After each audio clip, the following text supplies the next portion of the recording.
जय श्री राधा माधव। सद्गुरुदेव भगवान की जय हो।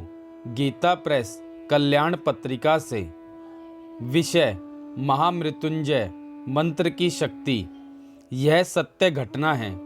घटना के विवरण से पूर्व मैं यह बताना आवश्यक समझता हूँ कि मैं कोई विशेष पूजा पाठ तो नहीं करता हूँ, लेकिन ईश्वर में अटल विश्वास और श्रद्धा अवश्य रखता हूँ। मैं जब भी अकेला होता हूँ या खाली होता हूँ तो महामृत्युंजय मंत्र का मन ही मन पाठ करता रहता हूँ।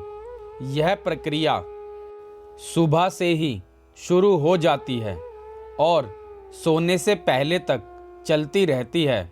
यह घटना 30 अप्रैल 2015 ईस्वी की है। उस दिन रात्रि को 11 बजे के बाद मैं गहरी नींद में था। जैसे कि रात में 3 साढ़े 3 के आसपास लघु शंका के लिए मेरी आंख खुलती है। उस दिन भी ऐसा ही हुआ। मैं बिस्तर से उठकर शौचालय तक गया।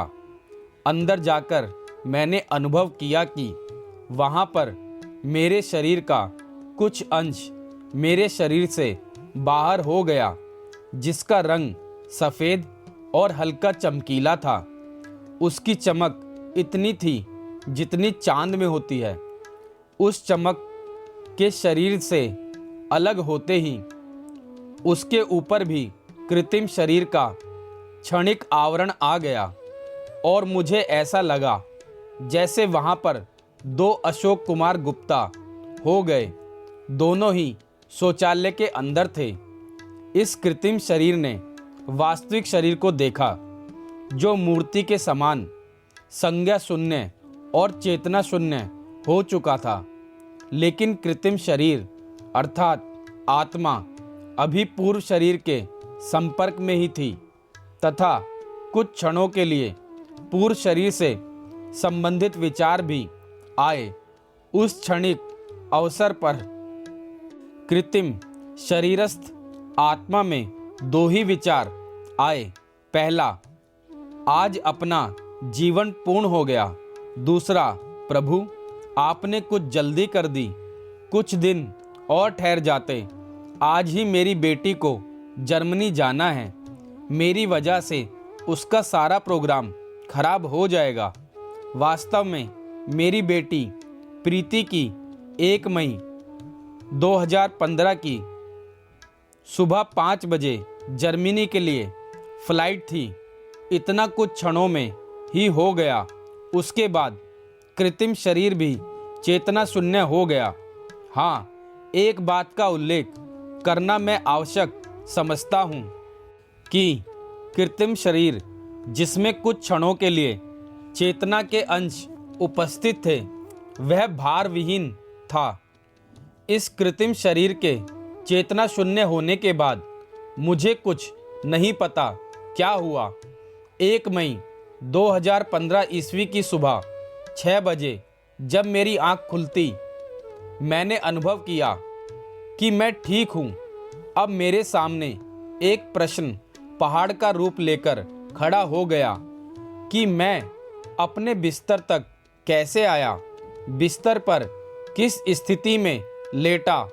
यद्यपि दोबारा सोने के लिए भी कुछ मिनट का समय लगता है, लेकिन उस दिन ऐसा नहीं हुआ। उस दिन मुझे कोई देवी शक्ति शौचालय से बिस्तर तक लाई तथा बिस्तर पर बिना एक क्षण गवाए, मैं निद्रा में कहूँ या चिर निद्रा कहूँ, उसकी गोद में समा गया।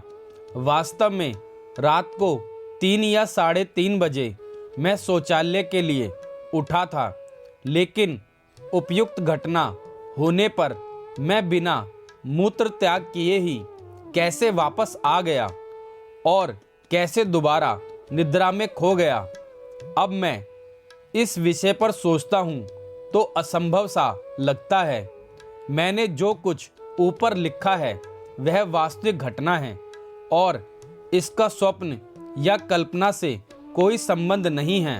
हाँ, उपयुक्त घटना से मैंने कुछ निष्कर्ष निकाले हैं जो निम्न प्रकार हैं। पहला, आत्मा को शरीर से निकलने में एक क्षण से भी कम समय लगता है। दूसरा, कुछ पल के लिए आत्मा में भी सांसारिक चेतना बनी रहती है और स्मरण शक्ति भी रहती है, क्योंकि उसका पूर्व शरीर से क्षणिक संबंध बना रहता है। उसके बाद की स्थिति होती है सन्नाटा। तीसरी, आत्मा को मात्र ऐसा अनुभव होता है कि उसके पास भी शरीर है। वास्तव में ऐसा होता नहीं। चौथा, शायद आत्मा में अपना कोई भार नहीं होगा, वह भार विहीन ही होती है। शास्त्रों के अनुसार जन्म और मृत्यु के समय असहाय कष्ट होता है, परंतु मुझे ऐसी अनुभूति नहीं हुई। इसे मैं महामृत्युंजय मंत्र की ही शक्ति मानता हूँ, जिसका मैं निरंतर जप करता रहता हूँ। नारायण नारायण नारायण नारायण। जय श्री राधा माधव।